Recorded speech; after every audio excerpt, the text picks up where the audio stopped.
Как да добавите програма? Програмата ще ви покаже кога, къде и колко дълго да поливате. Полезно е да разделите поливането си на различни програми, които поливат сходни видове растения. Например, групиране на тревните площи заедно. Как да добавите програма? От приложението влезте в главното меню, като докоснете бутона за меню. Той изглежда като хамбургер в горния ляв ъгъл. След това докоснете Зони и програми.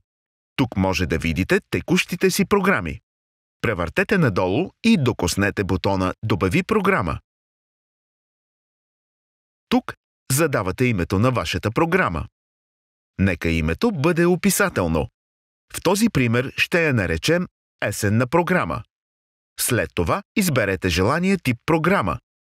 Един от вариантите е на базата на времето, който е идеален за цветни и зеленчукови градини, тревни площи и други места с растения с плитки корени.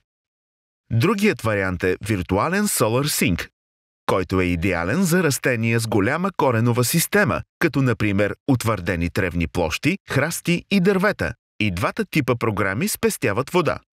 В този пример ще изберем опцията за време. След това изберете дните за поливане, като маркирате желаните дни от седмицата. Това са дните, в които искате напояването да работи.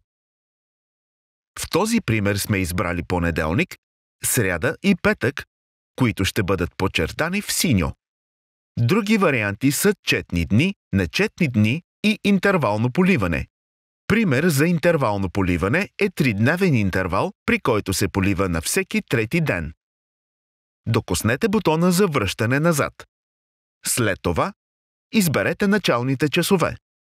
По подразбиране е 5 сутринта, но можете да го промените, като докоснете 5 и превъртите до предпочитаното от вас време.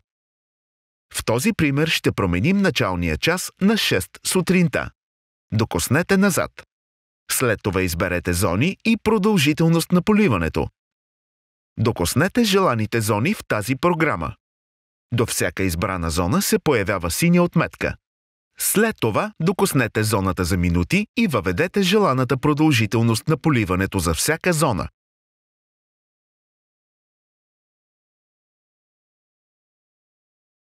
Докоснете назад. За да завършите процеса, докоснете бутона Добави в горния десен ъгъл на екрана.